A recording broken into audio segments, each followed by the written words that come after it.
तारीख है 11 मार्च 2022 और समय हो गया है 08:45 4 8 PM। और भोजन वोजन किया आप सबने? भोजन कीजिए। मैंने किया अभी अभी। अब यहाँ पे एक थोड़ी सी अपडेट है, और अपडेट है लेबनान, बेरूत लेबनान में जो ब्लास्ट हुआ था उसको लेके।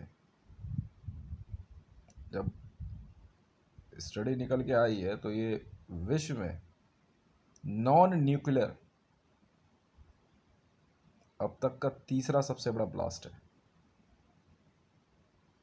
इतिहास में इससे पहले दो सबसे बड़े ब्लास्ट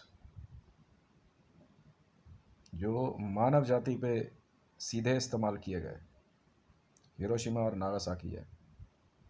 आज भी यूनाइटेड स्टेट ऑफ अमेरिका के पास न्यूक्लियर आर्सेनल रखने की छूट नहीं है।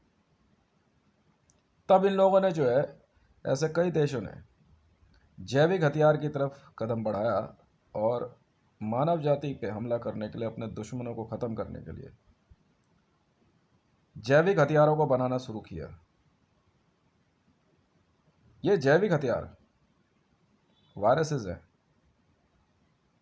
किस प्रकार ये अपने दुश्मन देशों को सैबोटाज करने के लिए इस तरह के कॉन्स्पिरेसीज को अंजाम दें। कई बार सिर्फ ये दुश्मन देशों को अंजाम तक पहुंचाने के लिए नहीं होता है, या उनसे बदला लेने के लिए नहीं होता है। कई बार ये हमला उनकी इकॉनमी पे भी होता है। पर इस बार जब कोविड-19 की बात आई, कोरोना वायरसेस की, तो ये अपने आप में पूरे विश्व में एक ऐसा डिजास्टर बन गया कि 1942 वर्ल्ड वॉर सेकंड के बाद पहली बार ऐसी, क्योंकि 1942 के लगभग भी जो है प्लेग फैला था। प्लेग फैलने के बाद ही वॉर स्टार्ट हुई थी। Iran, Iraq, Syria, United state of America, खुद यहाँ तक कि भारत के अंदर नरेंद्र दामोदर दास मोदी का आना पूरे विश्व में धार्मिक कट्टरवाद को बढ़ावा देना था। धार्मिक कट्टरवाद एक अनकंट्रोल लेवल, एक ऐसी सोच है जिसको रोका नहीं जा सकता है। पर हाँ, ये जरूर है कि इसके उपायों के रूप में हमसे जो हो सकता है हम वो जरूर करते हैं। कारण, व्यक्ति जन्म लेते के साथ ही उसके घर परिवार उसको धर्म देता है, उसी के अनुरूप चलता है। जिस दिन नरेंद्र दामोदर दास मोदी ने अपने आप को हिंदू राष्ट्रवादी कहा, हम उसी दिन समझ गए थे कि हिंदू राष्ट्रवादी नहीं है। क्योंकि ये तो कह ही रहा है, हम खुद हिंदू राष्ट्र में रहते हैं, हिंदू राष्ट्र है, मैं खुद हिंदू हूँ, मेरे घर के अंदर ऐसा कुछ माहौल है नहीं, या मेरे आसपास नहीं है। पर मैंने महसूस ज़रूर किया था कि मोदी जिस बात को कह रहा है, ये अपने आप में भारत के अंदर हिंदुओं का नरसंहार से संबंधित ही है ये मामला। इन सारी बातों को लेकर के पूरे विश्व में एक ऐसा समुदाय है जो पारसियों का समुदाय है। पारसियों के समुदाय में कुछ ऐसे नाम आते हैं, कुछ ऐसे इनके ग्रुप्स हैं जो पूरे विश्व में बड़े भयानक स्वरूप में बेकसूर बेगुनाह लोगों को मारते हैं। सत्ता में क्या हो रहा है नहीं हो रहा है इससे तो फर्क नहीं पड़ता, मैं सब कुछ पॉलिटिशियंस पर नहीं डालूंगा। समटाइम ये इंटेलिजेंस का काम होता है। पूरे विश्व में सबसे ज़्यादा बम धमाके करने में CIA का नाम सबसे ऊपर रहा है। Central intelligence agency of America was responsible for a tiffin bomb blast to Hiroshima Nagasaki. पिछले 3 वर्षों से बहुत कड़ाई बरतने के बाद हमने CIA एजेंट को, अमेरिका में जो था, जिसको हमने 2021 अगस्त के लगभग जिसकी हमने हत्या की थी क्योंकि लेबनान ब्लास्ट लेबनान और बेरूत लेबनान ब्लास्ट में जो कॉन्स्पिरेसी निकल के आई थी, उसमें CIA एजेंट, CIA चीफ खुद शामिल था। अचानक सोशल मीडिया पे कुछ ऐसे फोटोग्राफ्स वायरल हुए जिसमें डोनाल्ड ट्रंप को ताली बजाते हुए दिखाया गया ब्लास्ट के जस्ट बाद। It was a clapping. हमने यूनाइटेड स्टेट ऑफ अमेरिका को पहले भी साफ साफ कहा था कि देखिए, युद्ध हर देश लड़ सकता है, हम भी लड़ते हैं, भारत और पाकिस्तान के बीच में कुछ मामले हैं, परंतु सीधे तौर पर भारत ने कभी भी अपने आप को किसी भी देश के विरुद्ध युद्ध में नहीं धकेला है। पाकिस्तान एक ऐसा देश है जिसमें लगातार ब्लास्ट होते रहते हैं। जिहादियों के ग्रुप, जमात, political lobby, military generals, intelligence, उसके बाद आपके इंट्रूडर्स। पाकिस्तान के लिए सबसे बड़ा खतरा ना तो वहाँ के जिहादी हैं, ना वहाँ की इंटेलिजेंस है, ना वहाँ की पॉलिटिकल लॉबी है। सबसे बड़ा खतरा वहाँ पे इंट्रूडर्स हैं। Free arriving policy of Pakistan. Pakistan के अंदर जाना बहुत आसान काम है, रहना ही बहुत आसान काम है। इसका फ़ायदा पूरे विश्व के कुछ ऐसे देश के लोग उठाते हैं, जिसके कारण पाकिस्तान जो है आज बारूद के ढेर पे है। आसानी से ये लोग आते हैं यहाँ, जिहादी ग्रुप्स छोटे छोटे ग्रुपों में लोगों को इलेक्ट्रॉनिक सर्किट बनाना सिखाते हैं, बम बनाना सिखाते हैं।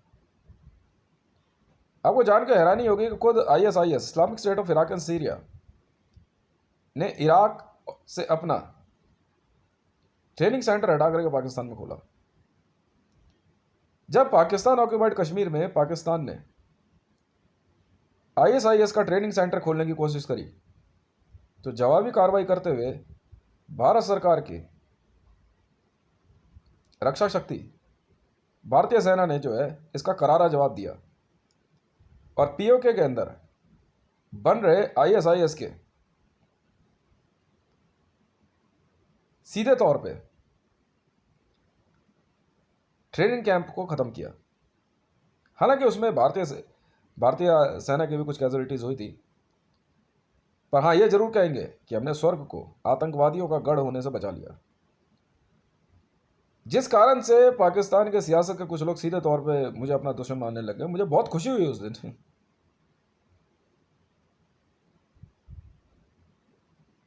एक बात और मैं आपको बताना चाहूँगा, पूरे विश्व के अंदर हमने कभी नहीं कहा कि bomb detection and disposal squad is a most respectable agency. We do our duties. और ना ही हम आपके किसी परिवार के या किसी भी व्यक्ति द्वारा मान सम्मान के लिए हम तरसते हैं, और ना ही हम ये कहते हैं कि हम बहुत बड़े जाबाज हैं। पर हाँ, ये ज़रूर कहते हैं कि जब भी हम कुछ बम डिफ्यूज़ करते हैं तो हमारे को उसमें बड़ा मज़ा आता है। क्यों? क्योंकि इनकी मेहनत में पानी फिर जाता है। लेबनान के अंदर जिस बम को लाया गया, जो हमारे को समझ में आया, उस बम का नाम था मरियम। अभी इसकी जांच चल रही है। Under the code Mariam, that bomb was installed in Lebanon. The unit Mariam is the world's most heinous and dangerous terrorist organization by Christian world. हम कई दिनों से एक बात पे काम कर रहे थे। इस्लामिक वर्ल्ड के अंदर लगभग हमारे पास जो है टेररिज्म ग्रुप्स के क्या कहते हैं डेटा है, और उसको हमने इंटरनेट पे विकीपीडिया पे वायरल भी किया हुआ है। But who are those from Christian world?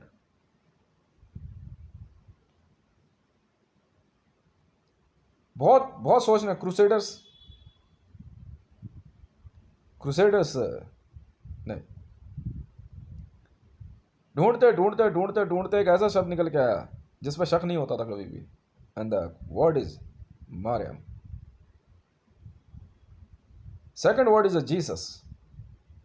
हमें जान के इतनी हैरानी हुई, क्या ऐसा भी हो सकता है? जिस दिन पहली बार पूरे विश्व ने एक विश्व के सबसे सुंदर शहरों में से एक लेबनान में जिस ब्लास्ट को देखा, वो इतना भयावह था कि आप सोच भी नहीं सकते। उसका जर्क, जिसका रेडियस अंदाजन 18 किलोमीटर माना जाता है कि आसपास के 1.5 किलोमीटर का एरिया पूरी तरह से समाप्त हो गया। नॉन न्यूक्लियर ब्लास्ट की कैटेगरी में यह ब्लास्ट क्यों हुआ और कैसे हुआ और कहां से किया गया, इसकी जांच चल रही है। स्टार्टिंग में इस ब्लास्ट को रोकने के लिए जिस यूनिट ने काम किया उसको हमने जो है सीक्रेट रखा। मैंने आपको शायद इन्फॉर्मेशन भी दी थी, मुझे याद है कि 6 लड़के जो है इसमें लगे हुए थे। ये 6 लड़के जो थे हमारी टीम के लोग थे जो आईडीएफ में काम कर रहे थे, इजरायली डिफेंस फोर्सेस में। वहाँ से ये लोग जो है क्या कह रहे, ड्यूटी से वापसी के समय कॉल होने पे ये लोग रिटर्न हुए थे, क्योंकि बीडीएस पूरे विश्व में हम लोग काम करते आए हैं। ना तो हम इन बम बनाने वालों से रिक्वेस्ट करते हैं, ना हमें कुछ बोलते हैं, पर हाँ इनको ये ज़रूर कहते हैं एक भी अगर ट्रेस लिंक मिल गया तो बैठा चाहे किसी की भी गोद में हो, उठा के फेंक देंगे। Bomb detection and disposable squad पूरे विश्व में अपने इस तरह के कार्यों के लिए जाना गया है। हमारी अपनी एक यूनिट ब्लैक आर्मी जो कि न्यूक्लियर वॉर लड़ने के लिए कैपेबल है, इसकी हम तैयारी कर रहे हैं। यहां पे कोई शेखी बगाड़ने वाली बात नहीं है। जिंदगी और मौत के बीच में कुछ ही पल का फासला होता है, पर हाँ ये है it's a very beautiful death, पता नहीं लगता। गोली बंदूक लग जाती है एक अलग बात है, पर ब्लास्ट में सब खत्म। एक आंकड़ा यह बताता है कि पूरे विश्व में bomb detection and disposal squad के रोज कम से कम 8 से लेके 26 लोगों के बीच में जाने जाती है। यह आंकड़ा जो है इसी के बीच में घूमता रहता है। पाकिस्तान के अंदर जब हमने एक स्कैनिंग ली, रेडियो स्कैनिंग कहते हैं इसको, जब पाकिस्तान में हमने 2020 अक्टूबर के लगभग हमने रेडियो स्कैनिंग स्टार्ट करी थी। रेडियो स्कैनिंग एक ऐसा मेथड होता है जिसके तहत हम लोग रेडियो द्वारा, एक टेक्नोलॉजी होती है उसके द्वारा जो है फ्रीक्वेंसीज भेजना शुरू करते हैं। अगर वो फ्रीक्वेंसी कहीं पे रुकती है तो हमें पता लग जाता है कि उस जगह पे कोई ऐसा डिवाइस है जो कि रेडियो फ्रीक्वेंसी को रोक रहा है। सेंसर्स हो सकते हैं, कुछ भी हो सकता है, जिसमें हमें पता लगा कि पाकिस्तान के अंदर कुछ ऐसे इलाके हैं जिसमें धड़ल्ले से बमों को छुपाया गया है। पाकिस्तान में आने वाले ये इंट्रूडर्स पाकिस्तान में ऐसा क्यों करते हैं, किस लिए करते हैं, ये तो पाकिस्तान ही जाने। पर हाँ ये जरूर है कि पाकिस्तान की एक महिला मरियम नवाज शरीफ जी का मेरे इस शब्द मरियम से कोई लेना देना नहीं है, पर हाँ ये जरूर है, क्या ये वही कोड है जिसमें मरियम नवाज शरीफ को मारने की कोशिश की जाएगी। जब मैं अभी बैठ कर थोड़ी देर पहले सोच रहा था, फिर उसके बाद मैं जब अपने लिए भोजन तैयार कर रहा था, तब मुझे ये बात किसी ने समझाई, मेरी टीम ने, I was on a hotline, कि हितेश ये भी तो पॉसिबल है कि someone will try to kill Maryam and the code is a Maryam. तो is it the same Maryam? The reason behind is the situation inside the Pakistan earlier was with the Benazir Bhutto, because Pakistan in an Islamic world is a male domination. They won't allow a woman on a chair. For just to this, may be possible, the Mariam Code is passed by Islamic Jihadis, ISIS. अब बात आती है यहाँ पे bomb detection and disposal squad वाली team के लिए। देखिए मैं आपको एक बात समझाता हूँ, मैं अपनी टीम को इन कैंप पे तेज, आप लोगों को एक बात याद रखनी है हमेशा, जिंदगी और मौत के बीच में एक पल के 1000वें हिस्से का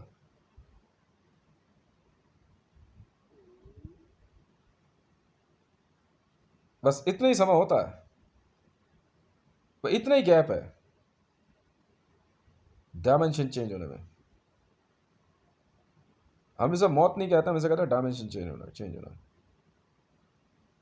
राजीव गांधी की हत्या के बाद जिस प्रकार से राजीव गांधी की हत्या की गई, भारत के अंदर एक ऐसा समय आया कि एक आतंकवादी संगठन का नाम आया जांच में। उस जांच में लिबरेशन टाइगर ऑफ तमिल इलम लेटे,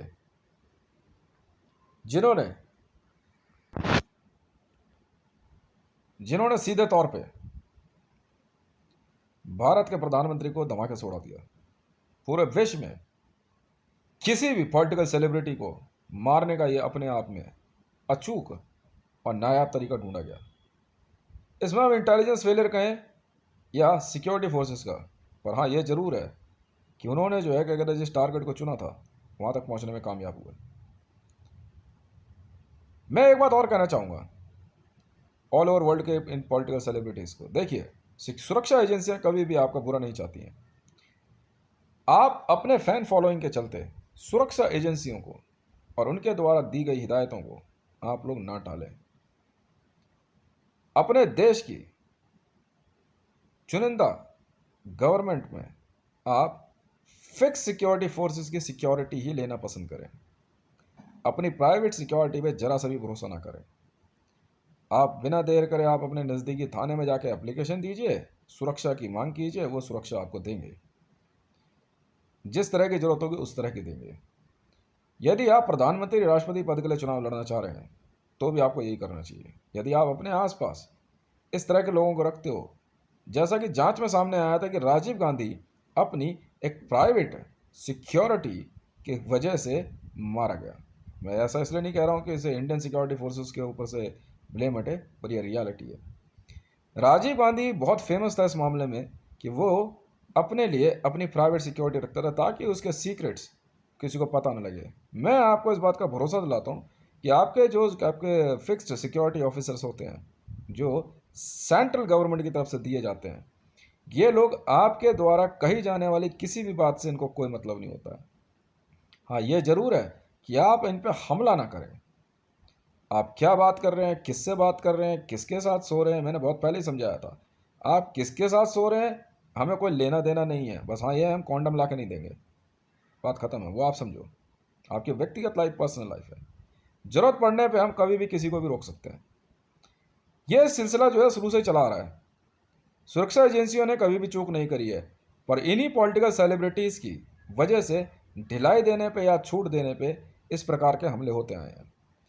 मैं भारत सरकार में अपनी 14 साल की उम्र से पुलिस में जिस कार्य को करता आया हूँ वह कार्य स्पेशल प्रोटेक्शन ग्रुप के लोगों को दिया जाता रहा है।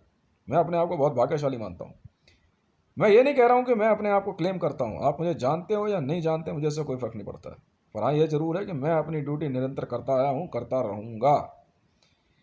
खुद कांग्रेस में भी और ऑल ओवर वर्ल्ड के टॉप लेवल पॉलिटिकल सेलिब्रिटीज जानते हैं मैं कौन हूँ। यहाँ तक कि फिल्म इंडस्ट्री या आप किसी भी प्रकार के, अगर आपको लगता है कि आप स्टारडम में एंटर कर रहे हैं तो डेफिनेटली आपकी नज़र इन आतंकवादियों पर जरूर होगी।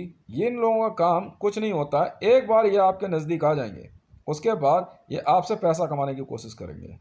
ये एक तरह के पैरासाइट्स होते हैं। ये ऐसे पैरासाइट्स हैं जो आपके द्वारा कमाई जाने वाली राशि या धन का इस्तेमाल करते हैं और आप तक पूरी तरह वो पैसा नहीं पहुंच पाता है। आपके नज़दीक इस तरह की सिक्योरिटी, इस तरह की सुरक्षा देने की जिम्मेवारी पुलिस की होती है और पूरे विश्व में कहीं पे भी पुलिस नकली नहीं होती है। हाँ ये ज़रूर है, मेरे द्वारा दिए गए कई वीडियोज़ में मैंने पुलिस को अब्यूज़ भी किया है। ये हमारा अपना व्यक्तिगत मामला है, क्योंकि मैं जिस तरह से काम करता आया हूँ उसके अंदर मुझे इनके साथ कम्युनिकेट करने का सिर्फ एक यही तरीका होता है। पुलिस वाले दोनों तरह से काम करते हैं, सुपर वॉइस और स्पीकर पे भी और बोल के भी। पर टेररिज्म कंप्लीटली सुपर वॉइस में काम करता है। सुपर वॉइस होता है मन ही मन में बात करने का तरीका। इस तरह से बात करने के तरीके को हम लोग सुपर वॉइस बोलते हैं। ये एक तरीका ऐसा होता है जिसमें 3 तरह से बात की जाती है। पहला मन ही मन, उदाहरण के तौर पे मैं अभी इस वीडियो में कुछ देर के लिए अपना मुंह बंद करूंगा और कुछ आवाज़ें आना शुरू होगी। ये वो आवाज़ें हैं कि मेरी मन की बात को हैक करने के लिए ये लोग प्रेत विद्या, एक तरह का डिवाइस होता है, एक तरह का मेथड होता है, उसका इस्तेमाल करते हैं। उदाहरण के तौर पे मैं अभी आपसे पूछूंगा ऑल ओवर वर्ल्ड में सुपर वॉइस लिखने वाले अब देखिए फंसेंगे कितने बुरी तरीके से।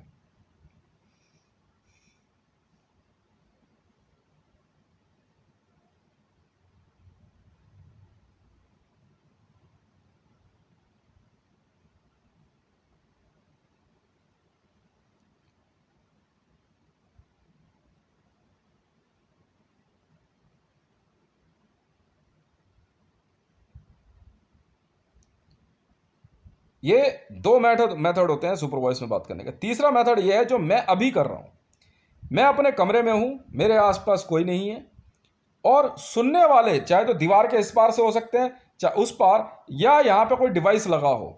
इस तरह से सुपर वॉइस हैक की जाती है। ये इंफॉर्मेशन, सूचना आदान प्रदान करने का ये एक तरीका होता है।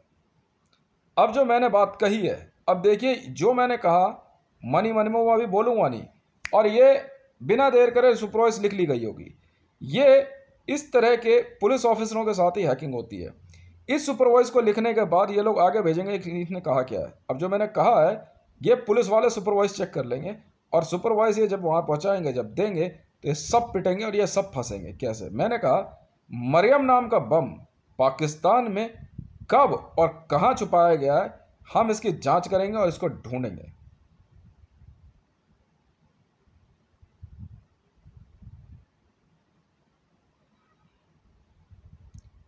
मेरी सुपर वॉइस में इस समय एक लड़की बात कर रही है।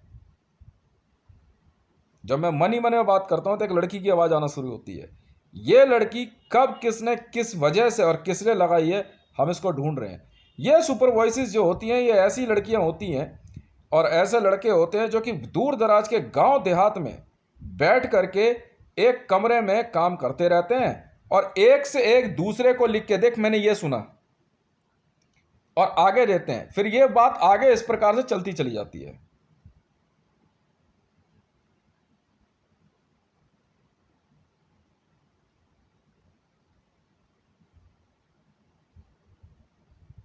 अब आप समझे? जी हाँ,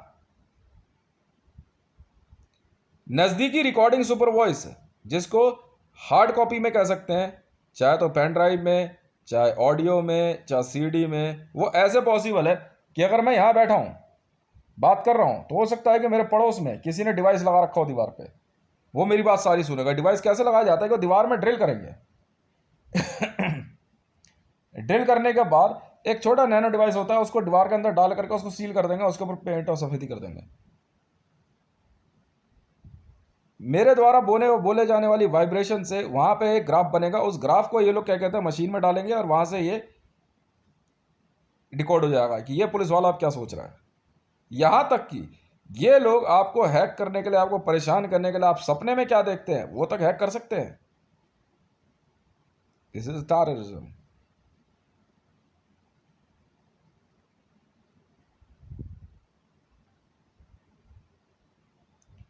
अब बात आती है bomb detection and disposal squad की। देखो भैया, मैं तो अपनी टीम को एक ही बात कहता हूं और अपने सीनियर्स को भी, साहब ऐसा है, फाइनल कॉल लेने के बाद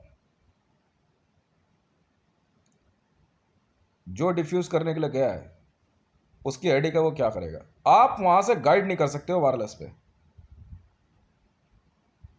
ओए अब उठाओ इसको, ओ उठाओ उठाओ उठाओ इसको, अबे रहने दो, ओए अभी रख दो इसको। वो आपका ऑपरेटर नहीं है सर, गलती होगी तो मरेगा वो, आप नहीं। और दोबारा कराना है ऐसे तो बहन के लड़ चप्पल लेके ना माँ के लड़ो वहीं मारूंगा, भोसड़ी के रंडी के बीज। बहन के लड़ भोसड़ी के चुदाई खानी का सीनियर और ट्रेनर बनने। तेरी माँ चुद रही थी जब मैं बहन के लड़ा वहां जिया मार पे गया था तो, है कुत्ते का बच्चा सरदार बहन का लंड। दिखा दी ना माँ के लड़ो वही तुमने अपनी सरदारों वाली, बददिमागी कहीं के। मैं जीएमआर पे गया था बॉम्ब बीडीएस की कॉल पे। पार्किंग बे में एक जहाज खड़ा हुआ है काफ़ी समय से, उसमें जो है क्या कहते हैं एक्सप्लोजिव रख दिया गया जीएमआर पे। मेरे पास बीडीएस की कॉल आई, मैं गया वहाँ, एक कुत्ते का बीज रंडी का बच्चा सरदार खड़ा हुआ। बहन के लोड़े ने क्या करा, सीआईएसएफ के सेंट्रल विजिलेंस वालों को भेज दिया।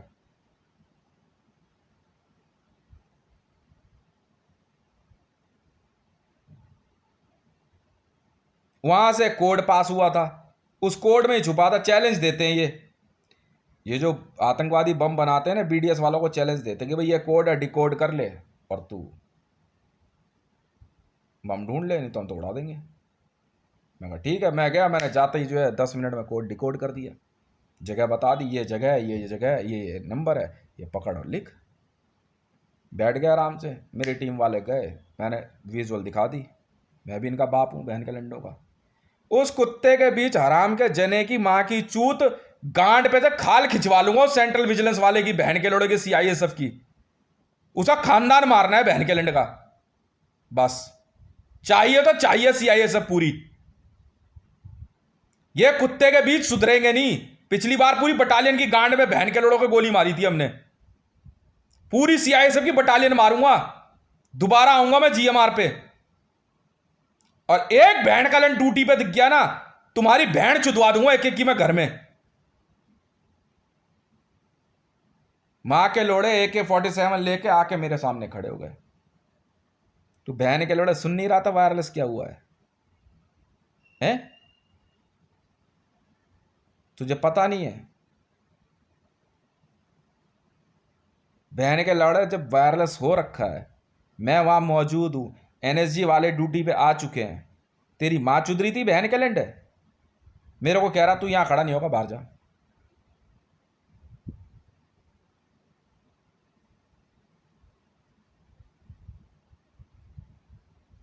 मैं वहां ड्रामा दिखाऊं सीसीटीवी के आगे सबके सामने? अब वहीं बहन के लड़ रपैट रख देता तेरे तो। CISF central industrial security force suspend and terminated, बस। और ड्यूटी पे दिखे तो घर पे बहन के लोड़ो तुम्हारी मां के यार भेज दूंगा, एक एक को गोली मार दो। हराम के जने, बहन के लोड़े भोसड़ी के, ना डीएमआरसी ना रेलवे।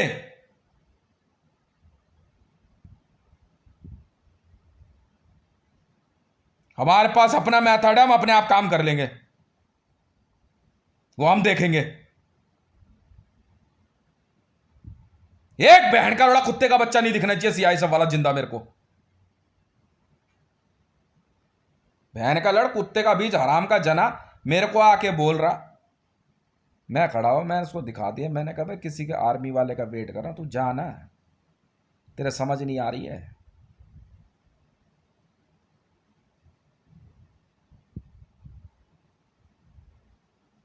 कम से कम 10 बंदे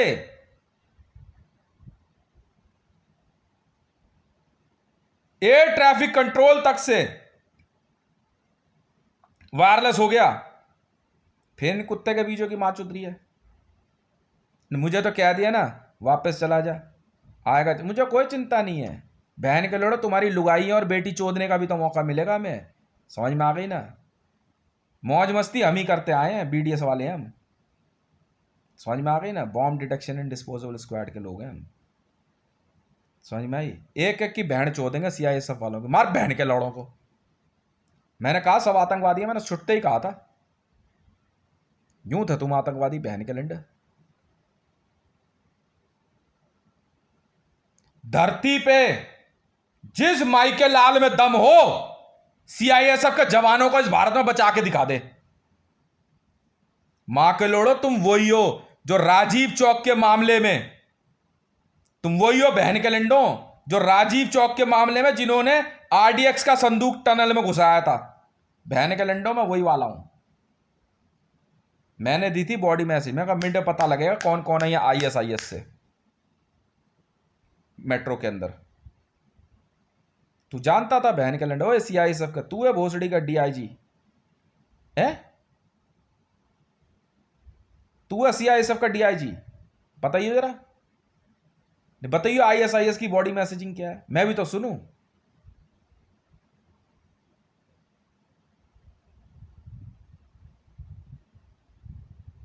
जो टाइम लगे, सीआईएसएफ की वर्दी जहां दिखी मां के लोड़ो वहीं कनपटी पे है तुम्हारे। निकाल टाटा सीआईएसएफ का पूरा, आज पहुंच इन बहन के लंडों के घर पे, चाहे डीआईजी हो, आईजी हो, कांस्टेबल हो, हमें कोई मतलब नहीं।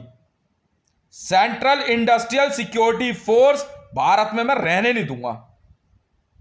क्यों? राबी पीर जरा तेरी बहन के लोड़े तेरी मां है वो, हैं? क्यों? बहन के लड़ उसके इशारे पे काम कर रहा है। मुसलमान है तो हम क्या करें? इन बहन के लंडों ने क्या, उसी दिन से चिड़ी हुई है सिक्योरिटी फोर्सेस मेरे से, कुछ भी बोल दिया होगा। मैंने इनकी माँ चुदवा दी 2 मिनट। इन बहन के लंडों ने क्या करा, आरडीएक्स का संदूक लेकर के, ठीक है ना, राबी पीरज़दा की फोटो आई, उसमें सुसाइड बॉम्बर जैकेट में, टनल दिखाया गया, इन्होंने का काम तो करना है।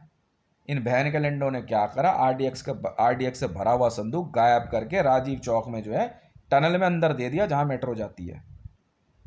कह रहे ढूंढ लो। किस लिए? क्योंकि कुछ दिन बाद जो है अरविंद केजरीवाल का कार्यक्रम था दिवाली वाले दिन वहीं पे। एक एक को मारेंगे बहन के लंडों। ड्यूटी पे आए तो घर तुम्हारी बहन चोद देंगे,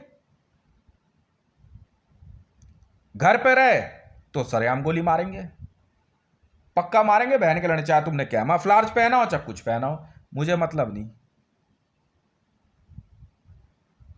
मुझे मतलब नहीं है।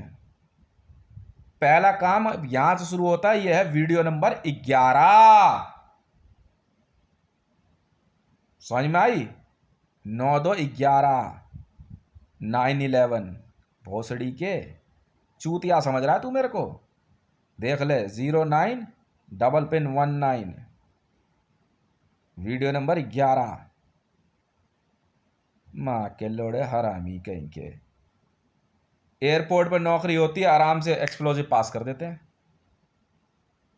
क्यों? तुम तो बिजी रहते हो ना एयर होस्टेस ताड़ने में। बहन के लोड़े एक बात बताइयो, पार्किंग बे में जहाज में है, कॉकपिट में आरडीएक्स कैसे पहुंचा? पार्किंग बे जहाज में कॉकपिट में आरडीएक्स कैसे पहुंचा? किचन में आटे के रास्ते। चूतिया समझ रहा तू मेरे को? हैं? और पुत्र की हाल है? और आज फ्लाइट देर हो गई, पहन के लंडा होगा इनको।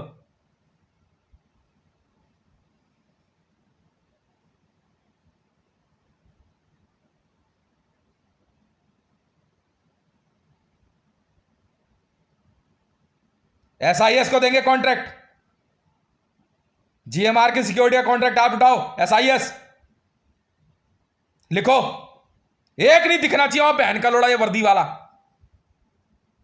एक नहीं दिखना चाहिए जीएमआर का, जीएमआर पे मेरे को एसआईएस लिखो, बहन के लंडा को सबको। और वेपनाइज भी हो तो वेपनाइज भी रखना, एसआईएस पूरे जीएमआर की सिक्योरिटी।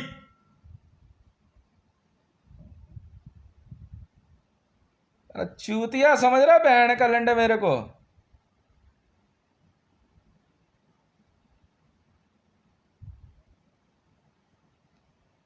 अंदाजन 1.5-2 घंटे पहले वायरलेस हो चुका है कि भाई बीडीएस की कॉल है, बॉम्ब डिटेक्शन डिस्पोजेबल स्क्वाड वाले आ रहे हैं। समझ में आई? कोई गलती नहीं चाहिए। मैंने खुद महिपालपुर पहुंचते के साथ मैंने एनएसजी को कॉल किया, बल्कि उससे पहले ही मैंने कहा एनएसजी को कहा, मैंने कहा आप मोर्चा संभालो, यहां से स्कैनिंग ऑन करी। रेडियो स्कैनिंग में हमारे को जब पता लगा बम कहां पे है, तो वहां से मरियम नवाज का फोन अटेंड कर रहे। क्यों? तेरी लुगाई का देख बहन के लंड क्या करते हैं हम सरदार। फुल नेटवर्क चोदने की आदत है हमारे को, मारने का जब मैं बोलूँ ना मारने की, समझा चोदूंगा, और कहूँगा ना चोदूंगा तो समझो मारूंगा। फुल नेटवर्क चोदने की आदत है हमें। बहन के लड़े भोसड़ी के शाणे बन रहा है? एसआईएस लिखो, पूरा जीएमआर की सिक्योरिटी आपको दी जाती है, हटा वहां से, कोई सरकारी सिक्योरिटी नहीं चाहिए। बहन के लंडो एसआईएस का चीफ हूं मैं।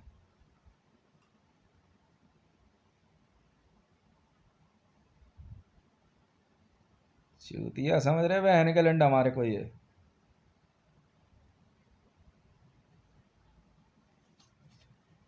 माँ का लौड़ा धमकी दे रहा भोसड़ी का। बहन के लंड, तेरे से बड़ा रैंक, तेरे से सब कुछ, सीआईएसएफ में आईजी हूं मैं। माँ के लड़े सियाणे बन रहे भोसड़ी के। ये देख लो,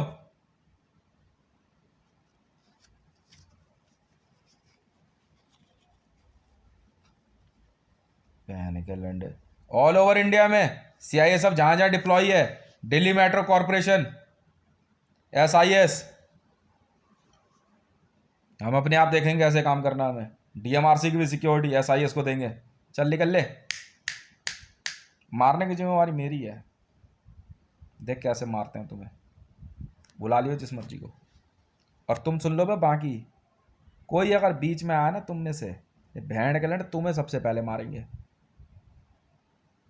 CISF फुल बटालियन अपने अपने बैरिक में पहुंच जाओ, और तुम्हारे घर में जितने नौनियाल है ना उनको भी ले चलना। हम बताते ना बहन के लोड़ो, इस देश में देश से गद्दारी का मतलब क्या है। माँ चुदाने जाए ना मोदी कौन है, हैं? माँ चुदाने जाए ना बहन का लड़ कौन है, राहुल गांधी। हमें क्या मतलब, किसी ने ऑर्डर दिए हो। अब पीट बहन के लड़नों को, ऑर्डर किसके थे।